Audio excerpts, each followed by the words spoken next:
ఆంధ్రప్రదేశ్ రాష్ట్రంలో అత్యంత నీచుడు నికృష్టుడు 420 గాడు సైకోగాడు అయినటువంటి మాజీ ముఖ్యమంత్రి జగన్మోహన్ రెడ్డి గారు ఈ పులివెందుల పులకేసి గాడు పులివెందుల పర్యటన అయిపోయిన తర్వాత తాడేపల్లి రాకుండా నేరుగా 32 ఎకరాల్లో ఉన్నటువంటి బెంగళూరు ప్యాలెస్కి వెళ్ళాడు. ఆ ప్యాలెస్లో ఒక రహస్య వ్యక్తితో భేటీ అవ్వడం జరిగింది. అసలు ఇంతకీ ఈ 420 గాడు ఎవరితో భేటీ అయ్యాడు, ఏం మాట్లాడాడు, ఏంటా కథ అనేటువంటి సీక్రెట్ విషయాలను ఈ వీడియోలో వివరించబోయే ముందుగా ఇప్పటివరకు మన ఛానల్ సబ్స్క్రైబ్ చేయని వాళ్ళు ఖచ్చితంగా సబ్స్క్రైబ్ చేయండి. ఇక విషయానికి వస్తే ఈ 420 గాడు బెంగళూరులో ఒక వ్యక్తితో రహస్యంగా సమావేశమయ్యాడు. కొన్ని రహస్యమైనటువంటి అంశాలు మాట్లాడాడు.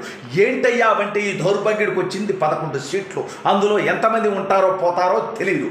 ఎంపీల్లో ఎంతమంది జంప్ అవుతారో ఉంటారో తెలియదు. ఈడి పార్టీ ఉంటుందో లేదో తెలియదు. అసలు ఈడే బయట ఉంటాడో లేదో తెలియదు. రేపో మాపో వీడి తమ్ముడు అవినాష్ రెడ్డి వాళ్ళ బాబాయిని వేసేసినటువంటి కేసులో లోపలికి ఎప్పుడు వెళ్తాడో తెలియదు. ఆ తర్వాత వీడి కుటుంబంలో ఉన్నటువంటి కీలకమైనటువంటి వ్యక్తుల దగ్గర నుంచి మహిళల దాకా లోపలికి పోయేటువంటి అవకాశం ఉందనేటువంటి వార్తల నేపథ్యంలో జగన్మోహన్ రెడ్డి గారికి రాత్రి నిద్ర కూడా పట్టనటువంటి నేపథ్యంలో ఈ దౌర్భాగ్యుడిని పులివెందుల్లో ప్రజలే కొట్టడానికి తయారవడంతో ఈడక ఈ రాష్ట్రంలో రాజకీయ జీవితం శూన్యమైపోయినట్టే డిసైడ్ అయినటువంటి ఈ దౌర్భాగ్యుడు చాలా సంవత్సరాల తర్వాత బెంగళూరు పోయాడు. ఎందుకయ్యా అంటే అక్కడ కాంగ్రెస్ పార్టీ అధికారంలో ఉంది. పక్కన విడాస్తులు ఉన్నటువంటి ఇంకొక రాష్ట్రమైనటువంటి తెలంగాణలో కూడా కాంగ్రెస్ పార్టీ అధికారంలో ఉంది. అక్కడ డీకే శివకుమార్ చెప్తే నడుస్తుంది, ఇక్కడ రేవంత్ రెడ్డి చెప్తే నడుస్తుంది. వీళ్ళిద్దరూ కూడా చెల్లి షర్మిలాకి సహాయకరంగా ఉన్నారు. అందుకని ఈ దౌర్భాగ్యుడు రహస్యంగా బెంగళూరు పోయినటువంటి ఈ 420 గాడు వీడి బతుకంతా చక్ర బతుకు, వీడి బతుకంతా నికృష్ట బతుకు, వీడి బతుకంతా అవినీతి బతుకు అనేది నేనేమి ఈ రాష్ట్ర ప్రజలు కొత్తగా చెప్పాల్సినటువంటి అవసరం లే. కానీ ఈ దౌర్భాగ్యుడికి 39% ఓట్లు వేశారు. దయచేసి ఆ 39% మంది కూడా వీటికి ఓటు వేయొద్దండి. మీకు తెలుగుదేశం, జనసేన, భారతీయ జనతా పార్టీ నచ్చకపోతే వేరే ఏ పార్టీకైనా వేయండి. కానీ ఎందుకంటే ఈ రాష్ట్రాన్ని విధ్వంసం చేసినవాడు, అవినీతిపరుడు, నికృష్టుడు, ఎస్సీ, ఎస్టీ, బీసీ, మైనార్టీలు మోసం చేసినటువంటి నీచ నికృష్టుడు అనేది రాష్ట్ర ప్రజలు గమనించాల్సినటువంటి అవసరం ఉంది. అయితే ఇప్పుడు ఈ దౌర్భాగ్యుడు బెంగళూరులో ఒక రహస్య భేటీలో కూర్చోవడం జరిగింది కీలకమైనటువంటి వ్యక్తితో.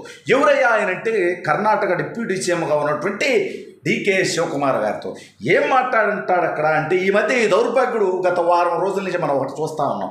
ఈ దౌర్భాగ్యుడికి 151 వచ్చినప్పుడు ఈవీఎంలు నిజాయితీగా పనిచేసినాయి అంట. ఈ దౌర్భాగ్యుడికి 11 వచ్చినప్పుడు ఈవీఎంలు లోపాయకారిగా ఉన్నాయంట. ఈవీఎం మేనేజ్ చేసినారంట. ఎరా నికృష్టపనా కూడా నువ్వు 2014, 19లో అదే చేసామంటారా దౌర్భాగ్యుడు? నాకు అర్థం కాలే. అసలు ఈవీఎంలు మేనేజ్ చేసే ఉద్దేశం ఉంటే పులివెందుల్లో కూడా నన్ను పూపహారం చేయపోయామంటరా? నీకు అర్థం కట్లా? సబ్జెక్టు చేస్తే ఎంపీ గట్టోడు గట్ట ఇలాగే ఏడిచెట్టోడు అంతే కదా. కాబట్టి అవకాశం లేదురా దౌర్భాగ్యుడు. తెలుసుకోరా, నీ ఓటమిని ఒప్పుకోరా. నీ నికృష్ట పరిపాలన వల్ల ఈ రాష్ట్ర ప్రజలు ఇచ్చినటువంటి తీర్పురా అది. సరే మొత్తానికి దౌర్భాగ్యుడు పార్టీ నడపలేడక, వీడికి వ్యవహారం లేదు. వీడు జైలుకు పోతే మళ్ళీ సింపతి క్రియేట్ అయ్యేటువంటి పరిస్థితి లేదు. బాబాయిని వేసేసా పార్టీలో ఎవడుంటాడో ఎవడు పోతాడో తెలియకపోయా. వీడు చేసినటువంటి తప్పుడు పనులు వీడిని కాటేయబోతుంటే ఆ పార్టీలో వాడు కూసినటువంటి కూతలకి చేసిన తప్పులకి వాళ్ళందరూ రాబోయే రోజుల్లో జైలుకి వెళ్ళేటువంటి పరిస్థితి ఉండే ఈ నేపథ్యంలో ఈ దౌర్భాగ్యుడు ఒక క్యూట్ ప్రపోజల్ తీసుకెళ్లాడంట కాంగ్రెస్ పార్టీకి. నేను కూడా ఈ వేమల మీద ఆరోపణలు చేస్తాను, ఏదో ఒక విధంగా మళ్ళీ మీ పార్టీలో వచ్చాను, దయచేసి నా ఆస్తులు నాకు ఇబ్బంది పెట్టకుండా ఉండండి. ఎందుకంటే ఈ ఆస్తుల్లో మ్యాక్సిమం 80% అంటే కొంత విదేశాలకు తరలించాడు, అది వేరే విషయం. భారతదేశంలో ఉండేది మాత్రం కర్ణాటకలో, తమిళనాడులోనే ఉండటం జరిగింది, మనందరూ తెలంగాణలోనే ఉండటం జరిగింది. ఈ 2 రాష్ట్రాలు ఇప్పుడు కాంగ్రెస్ పార్టీ చేతిలో ఉన్నాయి కాబట్టి ఆ 2 రాష్ట్రాల్లో ఉన్నటువంటి వీడి ఆస్తులను కనుక షర్మిలాకి కనుక వాళ్ళు అప్పచెప్పారంటే వీడి బతుకు కుక్కలు చెప్పిన ఇస్తరైపోద్ది. అందుకని ఈ దౌర్భాగ్యుడు కాంగ్రెస్ పార్టీతో కాంప్రమైజ్ అవుతాను, మా చెల్లిని పక్కన పెట్టేస్తే నా పార్టీని కాంగ్రెస్ పార్టీలో విలీనం చేస్తాను, దయచేసి నీకు దండం పెడతా, కాళ్ళు పట్టుకుంటా, కావాలంటే నాకు ఉన్నటువంటి అక్రమస్తులు వాటా ఇస్తా అనేటువంటి ఆఫర్ కూడా డీకే శివకుమార్ ముందు పెట్టినట్టుగా తెలుస్తోంది. అయితే కాంగ్రెస్ పార్టీ శ్రేయస్సుడు దృష్ట్యా నేను పెద్దలతో మాట్లాడిన తర్వాత నీకు విషయం చెప్తాను రా 420.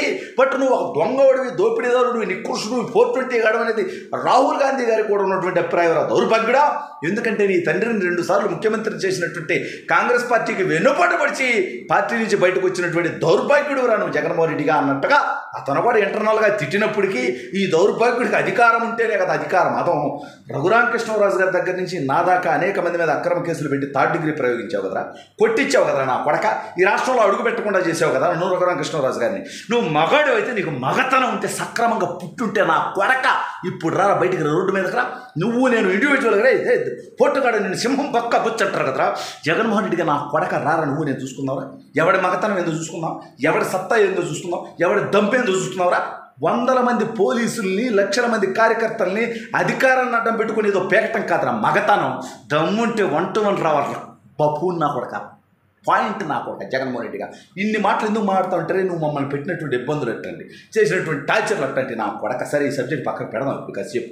ఈ దౌర్భాగ్యుడికి 5 సంవత్సరాలు తొత్తర తీరుస్తానే ఉంటాం, 10 ఏళ్ళు అసలు ఈ పార్టీ ఉండదు రాబోయే రోజులు, అది వేరే సబ్జెక్టు. ఇప్పుడు ఈ దౌర్భాగ్యుడు పార్టీని విచారణ ఎత్తేసి పార్టీని కాంగ్రెస్ పార్టీలో విలీనం చేయడానికి సిద్ధమవుతున్నట్టుగా తెలుస్తుంది.